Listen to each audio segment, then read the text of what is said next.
From Charles law. आज की class में सबसे पहले मैं आपको पढ़ाऊंगा चार्ल्स लॉ का मैथमेटिकल एक्सप्रेशन, और फिर उसके बाद हम शुरू करेंगे अपना नया लॉ, एवोगैड्रोस लॉ। ओके, सो आप लोग अपने रजिस्टर्स निकाल लें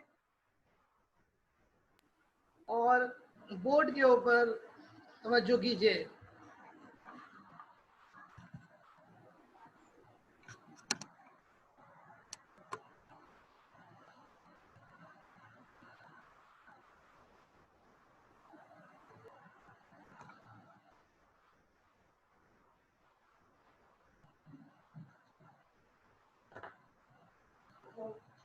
We are starting the remaining portion of Charles law.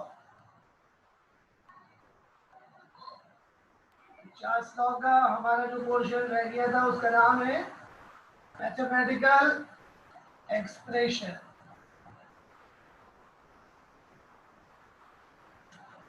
According to Charles law, volume of a fixed mass of a gas is directly proportional to absolute temperature, provided the pressure and moles are constant. यानी gas का volume और absolute temperature directly proportional होते हैं। इस निशान को कहते हैं साइन ऑफ प्रोपोर्शनैलिटी। ये निशान हम रिमूव करेंगे तो इक्वल टू प्लेस करेंगे और कांस्टेंट लगेगा। कांस्टेंट के बराबर है, तो फार्मूला बना V is equal to KT, where K is called proportionality constant. Proportionality constant. Its value depends on T, P and N, यानी अमाउंट। T, P और N के ऊपर इसकी वैल्यू डिपेंड करेगी K की। फर्ज करें एब्सोल्यूट टेम्परेचर है T1, तो गैस का वॉल्यूम होगा T1 पर V1। हमने एब्सोल्यूट टेम्परेचर चेंज किया T1 से T2, तो वॉल्यूम भी चेंज हो जाएगा V1 से V2।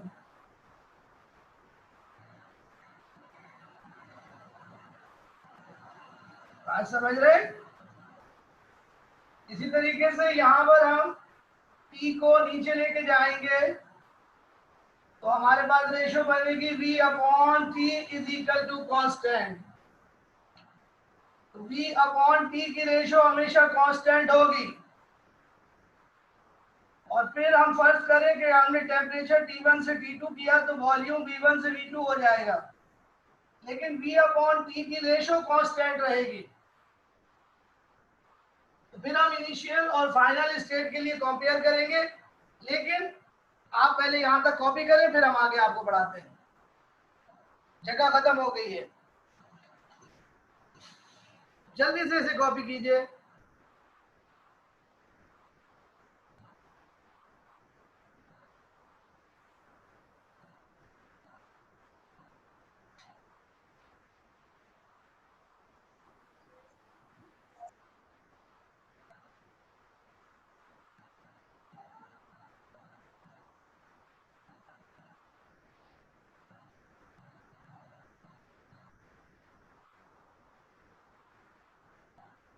चार्ल्स लॉ का मैथमेटिकल एक्सप्रेशन आपको पढ़ा रहे हैं।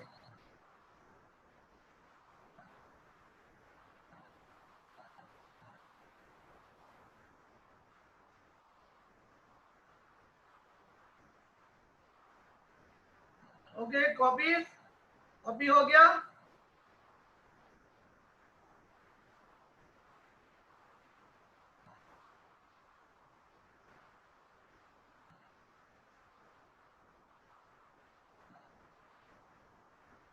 ओके, तो इसको मिटा दें।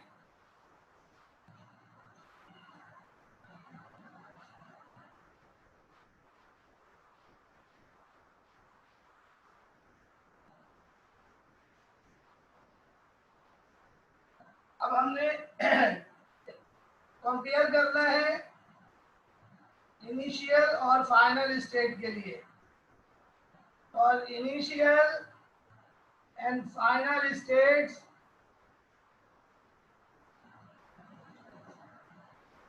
तो हमारे पास इनिशियल स्टेट में वॉल्यूम है V1 और एब्सोल्यूट टेम्परेचर है T1। तो V1 upon T1 is equal to K, that is constant. This is equation number 1। And for final state V2 upon T2 is equal to constant K. This is equation number 2. Now comparing equation 1 and 2 we get by comparing both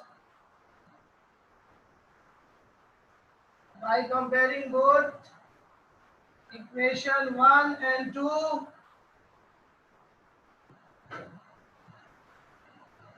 यहाँ तक copy करें। तो हमने क्या करा, पहले initial state के लिए और फिर फाइनल स्टेट के लिए V अपॉन टी निकाल लिया। V अपॉन टी कांस्टेंट आएगा, तो V1 अपॉन T1 भी कांस्टेंट है, V2 अपॉन T2 भी कांस्टेंट है। अब हम इन दोनों इक्वेशंस को कंपेयर करेंगे तो हमारे पास चार्ल्स लॉ का फार्मूला आ जाएगा।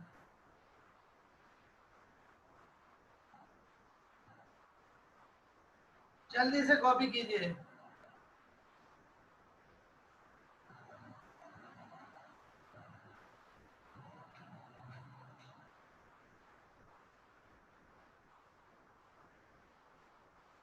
मैं अब इसको मिटा रहा हूं और इन दोनों इक्वेशंस को कंपेयर करता हूं।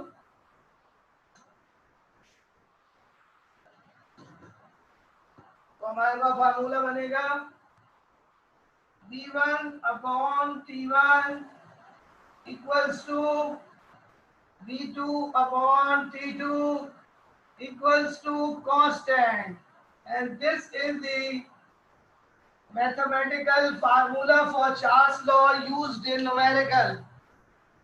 ये फार्मूला न्यूमेरिकल में यूज होगा। बस इस फार्मूले को यूज करते वक्त जो बात ध्यान में रखनी है वो ये है कि T हमेशा केल्विन में लेना है। T का यूनिट हमेशा केल्विन आपने लेना है। और T को केल्विन में कन्वर्ट कैसे करेंगे? डिग्री C प्लस 273, यानी जो भी टेम्परेचर सेंटीग्रेड में होगा उसमें 273 ऐड कर देंगे तो केल्विन आ जाएगा।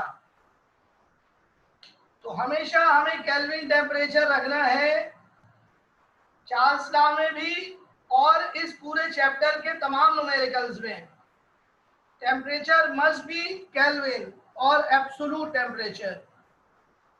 So this is the Charles law। Complete हो गया यहाँ पे चार्ल्स लॉ बच्चों। तो कॉपी कर ले और कोई क्वेश्चन आपने पूछना है तो पूछ लीजिए। Any question you can ask.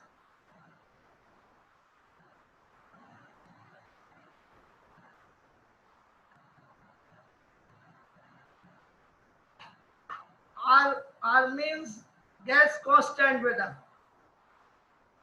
इधर आमिर अभी पढ़ाएंगे आपको P is equal to nRT।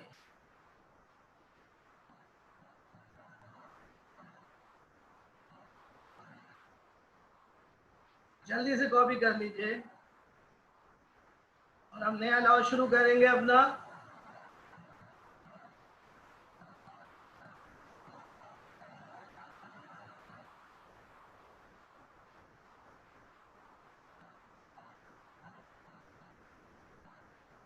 Okay बेटा, So now we are going to start new topic.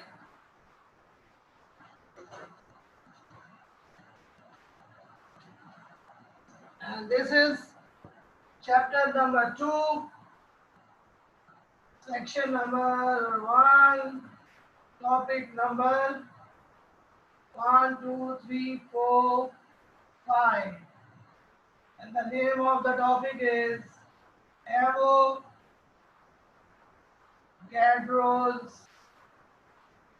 law. Avogadro's law. और इसका दूसरा नाम है वॉल्यूम मोल लॉ। यानी ये लॉ वॉल्यूम और मोल को डील करता है। ये लॉ इटालियन फिजिस्ट अमीडियो एवोगैड्रो ने पेश किया 1811 में। तो सबसे पहले इसमें हेडिंग लगेगी प्रेजेंटर।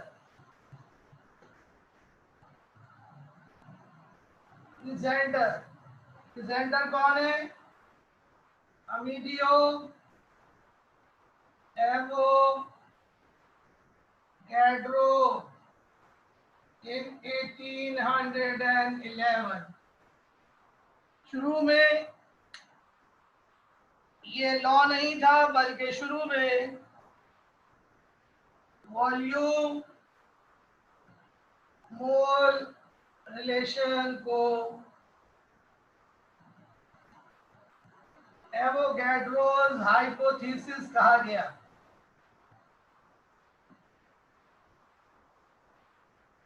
लेकिन बाद में फिर ये हाइपोथेसिस लॉ में कन्वर्ट हो गया और अब हम इसको एवोगैड्रोस लॉ कहते हैं। So in fact, Avogadro's hypothesis deals with volume and mole. The volume-mole relationship was called Avogadro's hypothesis. Now this hypothesis becomes law, and it is called Avogadro's law. बहुत ही important law है बच्चों ये, और अभी हम आपको समझाते हैं ये। पहले आप ये कॉपी कर लें। प्रेजेंटर का नाम एवोगैड्रो, आप यकीनन इसका नाम जानते हैं, बहुत मशहूर है। एवोगैड्रो नंबर भी इसी के नाम पर है।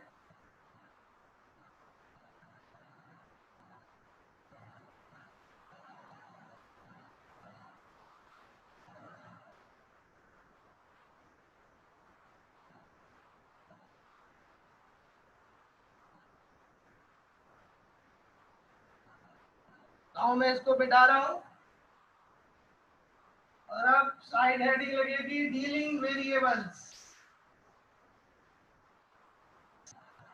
डीलिंग वेरिएबल्स यानी ये लॉ किन वेरिएबल्स को डील कर रहा है? बच्चों ये लॉ दो वेरिएबल को डील कर रहा है। पहला वेरिएबल है वॉल्यूम ऑफ गैस और इसका सिंबल होगा V। वॉल्यूम ऑफ गैस पहला वेरिएबल जिसको ये लॉ डील कर रहा है, और ये वॉल्यूम का रिलेशन किससे डील कर रहा है? नंबर ऑफ मोल से, number of moles of gas, और इसका सिंबल होता है स्मॉल n। और चूंकि मोल में और मॉलिक्यूल्स में डायरेक्ट रिलेशन है, तो हम चाहें तो दूसरा वेरिएबल नंबर ऑफ मॉलिक्यूल्स ले सकते हैं, number of molecules of gas, और इसका सिंबल होगा Np। सो ये रिलेशन जो है एवोगैड्रो लॉ V और N के दरमियान है या V और Np के दरमियान है। असल में N और Np इन दोनों में डायरेक्ट रिलेशन है, तो हम इन दोनों को रिप्लेस कर सकते हैं एक दूसरे से। सो लॉ पर कोई असर नहीं पड़ेगा। सो जो रिलेशन वॉल्यूम का मोल के साथ आएगा वही रिलेशन वॉल्यूम का नंबर ऑफ मॉलिक्यूल्स या पार्टिकल के साथ आएगा। बेटा नंबर ऑफ पार्टिकल इसलिए लिए क्योंकि मॉलिक्यूल्स और पार्टिकल्स दोनों डायरेक्टली रिलेटेड है। एन और एन पी डायरेक्टली रिलेटेड है। N is directly proportion to N P. अगर दो वेरिएबल्स डायरेक्टली रिलेटेड हो तो हम उनको एक दूसरे से रिप्लेस कर सकते हैं। जो भी रिलेशन होता है उस पर असर नहीं पड़ता। ये मैथमेटिकल रूल है बेटा।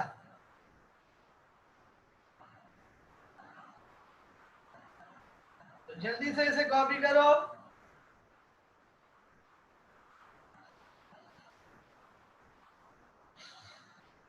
और से सुनो मेरे बेटा दोबारा से।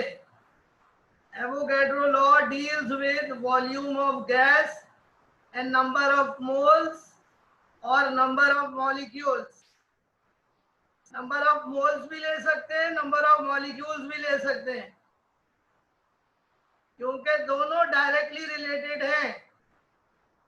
अगर दो वेरिएबल्स डायरेक्टली रिलेटेड हो तो हम उनको इंटरचेंज कर सकते हैं मैथमेटिकली, और हमारे लॉ पर कोई असर नहीं पड़ता उससे। Number of particle means number of molecules. Okay, अब हेडिंग लगाएं constant variables.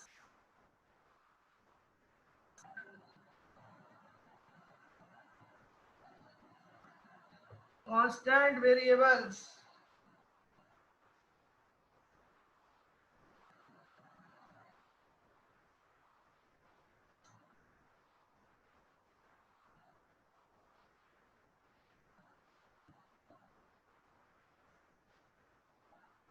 Student constant variables दो है। पहला वेरिएबल है टेम्परेचर और दूसरा वेरिएबल है प्रेशर।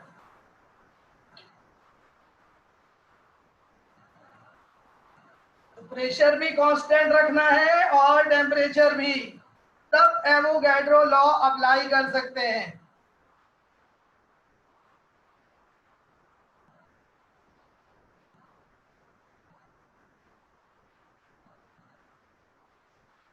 विदा जो बाकी पीछे के लॉस थे उसमें हम मोल को कांस्टेंट रखते थे, अभी हम मोल्स को कांस्टेंट नहीं रख रहे। तो जब मोल्स को कांस्टेंट रखते थे तो मॉलिक्यूल्स भी खुद ब खुद कांस्टेंट हो जाते थे। अभी तो हम मोल का रिलेशन डील कर रहे हैं वॉल्यूम से, तो जब हम मोल चेंज करेंगे तो मॉलिक्यूल्स भी चेंज हो जाएंगे बेटा, इसलिए मॉलिक्यूल्स लेना पड़ेगा यहाँ पर।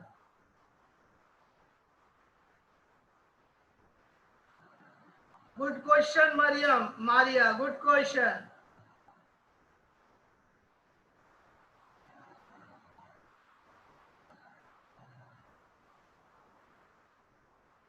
ओके, तो अब हेडिंग लगाइए statements.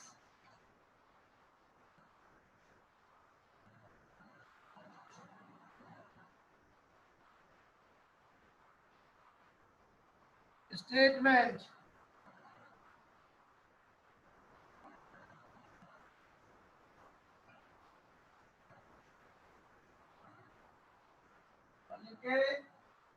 at constant temperature and pressure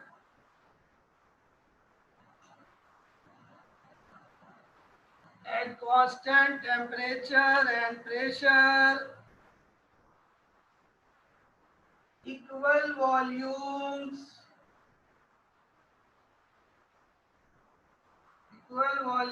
of gases contain equal number of equal number of moles or molecules. That is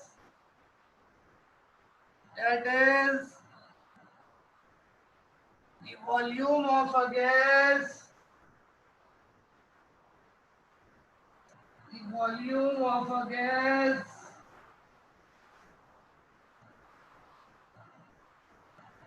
is directly proportional to its number of moles or molecules.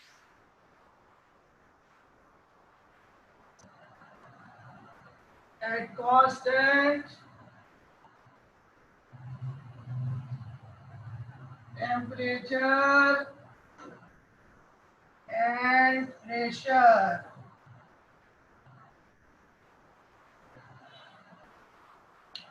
This is the statement.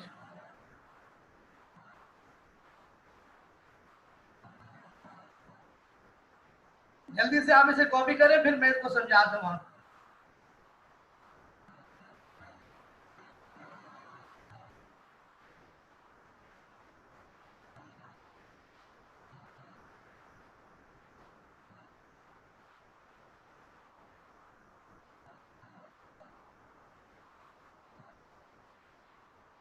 दोबारा से मैं repeat कर देता हूँ।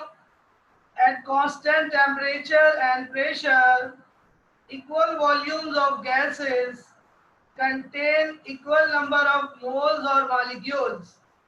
That is, the volume of a gas is directly proportional to its number of moles or molecules at constant temperature and pressure.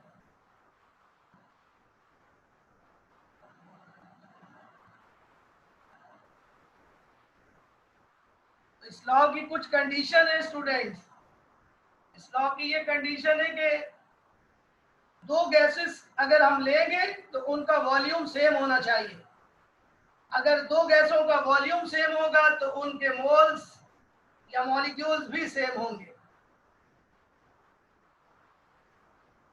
कैसे, देखिए आपको समझाता हूं, अगर आपने कॉपी कर लिया हो तो। कॉपी कर लिया?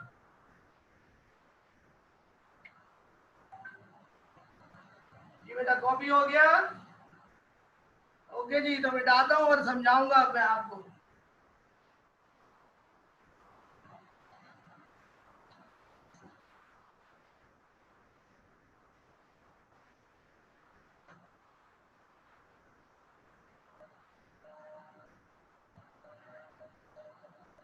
एक्सप्लेनेशन सुनिए लॉ की।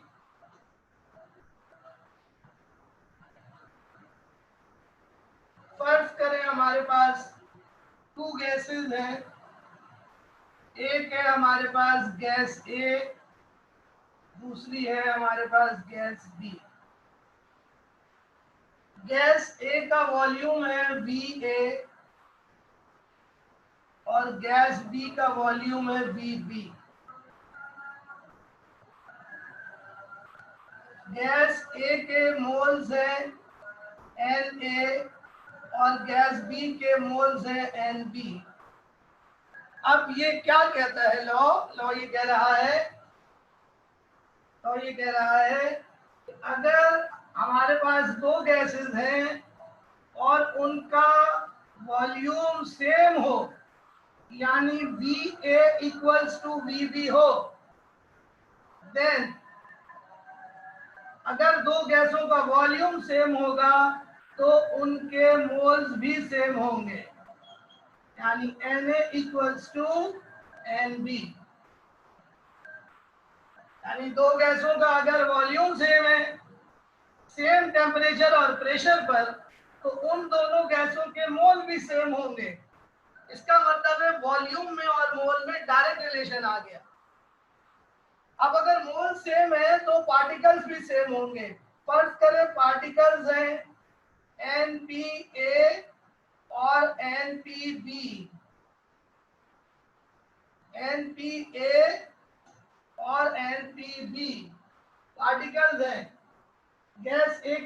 पार्टिकल है NPA और गैस बी के पार्टिकल्स है NPB। तो अगर मोल सेम होंगे तो पार्टिकल्स भी सेम होंगे, यानी NPA इक्वल्स टू NPB। यानी अगर दो गैसों का वॉल्यूम सेम होगा तो उनके मोल्स भी सेम होंगे या उनके मॉलिक्यूल्स भी सेम होंगे। This is the Avogadro's law.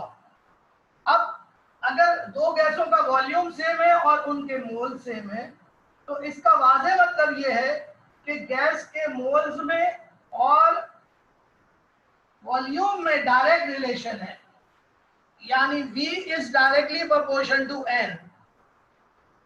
और ये बात हम आपको पढ़ाएंगे मैथमेटिकल स्टेटमेंट में। चाहे वो कोई सी भी गैस हो बेटा, यही तो बात है, कोई सी भी गैस हो, अगर दो गैसेस का वॉल्यूम सेम हो, चाहे वो कोई सी भी हो, तो उनके मोल सेम होंगे, उनके मॉलिक्यूल सेम होंगे। वेरी गुड सिद्धराज, जबरदस्त। तो बिल्कुल क्लियरली अपने जहन में बिठा लो ये स्टेटमेंट जो मैं पढ़ रहा हूं। At constant temperature and pressure, equal volumes of two gases, equal volumes of any two gases would have equal number of moles or equal number of molecules। तो कोई सी भी गैस हो, अगर उन दोनों गैसों का वॉल्यूम सेम होगा तो उन दोनों गैसों के मोल्स भी सेम होंगे। आप चाहें तो इसका उलट भी पढ़ सकते हैं कि अगर दो गैसों के मोल सेम हो तो उनके वॉल्यूम भी सेम होंगे। अगर दो गैसों के मोल सेम हो तो उनके वॉल्यूम भी सेम होंगे।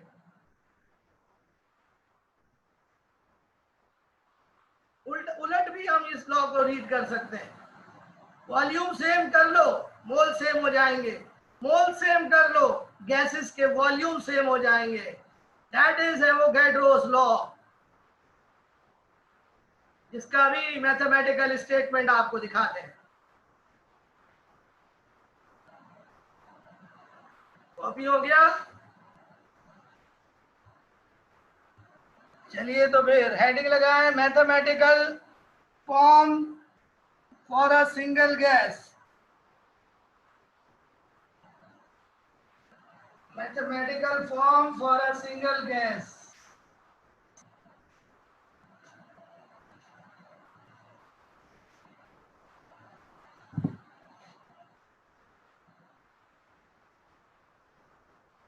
मैथमेटिकल फॉर्म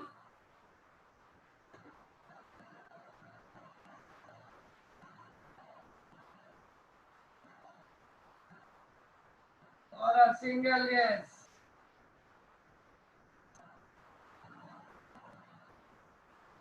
देखिए, according to Avogadro law, volume of gas is directly proportional to number of moles. It's directly proportional to number of moles at constant temperature and pressure.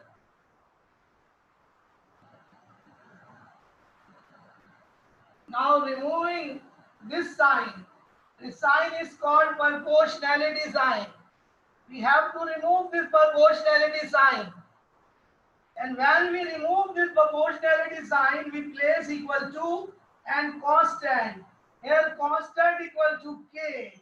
So V is equal to K N. V is equal to K N. अब हम N को नीचे ले जाएंगे तो V upon N equals to K. V माने volume, N माने mole, यानी ratio of volume and mole is always constant, where K is called proportionality constant. proportionality constant, and it is called molar gas constant और molar volume, जो हमने chapter 1 में पढ़ा था। और इसकी वैल्यू हम कैलकुलेट करेंगे अभी के की। जल्दी से कॉपी कीजिए।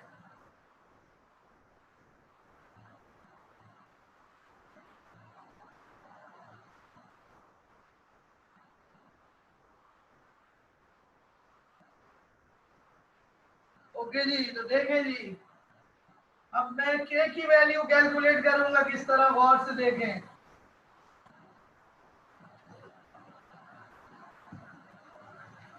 The value of k is calculated as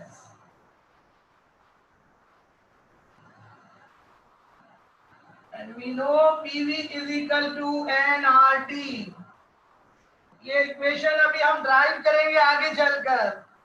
इसका नाम है ideal gas equation. Ideal gas equation PV is equal to nRT।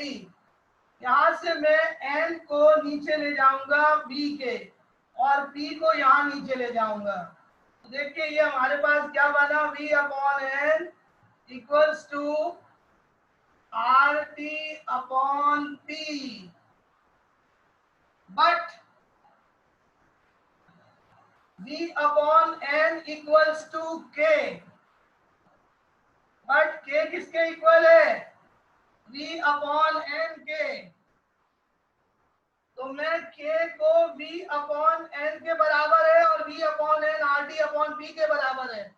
तो k किसके बराबर आएगा, आप जल्दी से कॉपी करें, फिर मैं आपको बताता हूं। नहीं बेटा, ये जनरल गैस इक्वेशन नहीं, इसको कहते हैं ideal gas equation. Sidra, it is called ideal gas equation. PV is equal to nRT।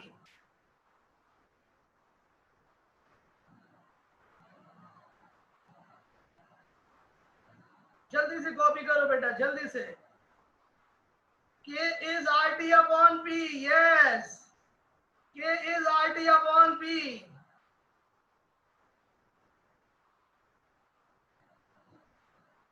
K is RT upon P।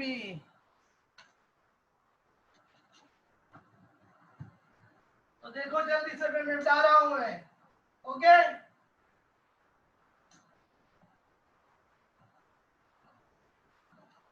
तो हमारे पास k किसके बराबर आ गया, k is equal to v upon n and v upon n is equal to RT upon p, where R is called gas constant, T is temperature, absolute temperature, P is pressure।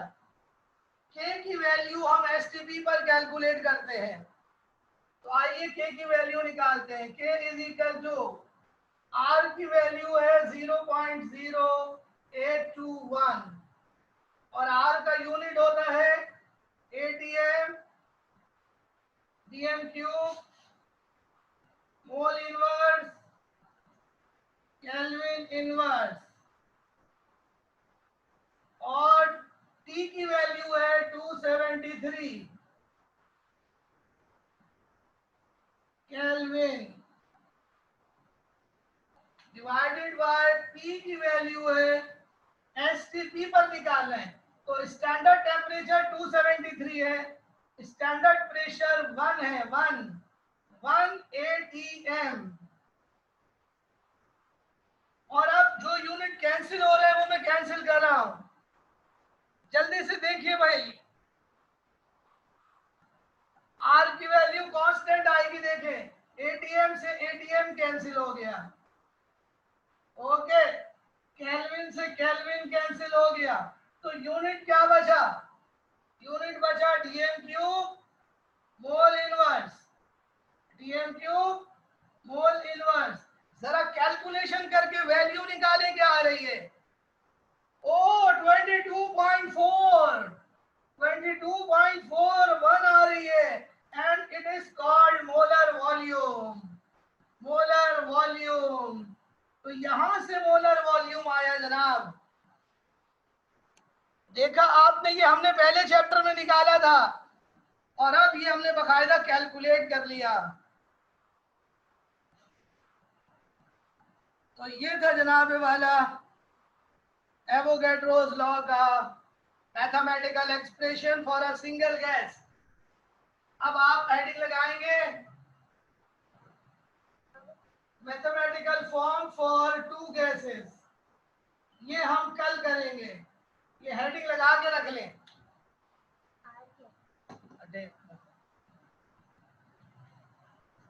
बेटा R is constant, it is called gas constant. R is called universal gas constant. Note कर लो अपने पास, ये हम आपको पढ़ाएंगे कल की class में इंशाल्लाह। R is गैस कांस्टेंट और universal gas constant, its value is 0.0821, 0.0821।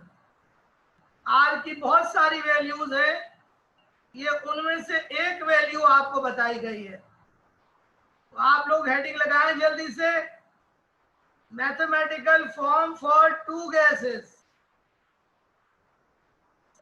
Mathematical form for two gases. और ये हम कल करेंगे इंशाल्लाह।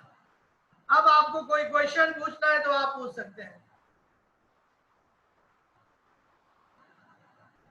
नहीं बेटा, यही वाली वैल्यू यूज करेंगे।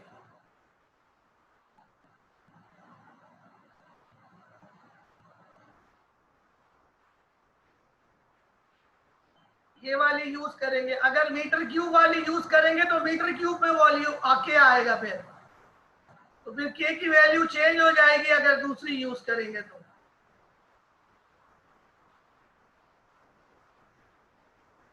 ओके बेटा, सो टाइम इज ओवर। अल्लाह हाफिज। कल फिर आपको इंशाल्लाह सेकंड फॉर्म पढ़ाएंगे एवोगैड्रो लॉ की। अल्लाह हाफिज, टेक केयर।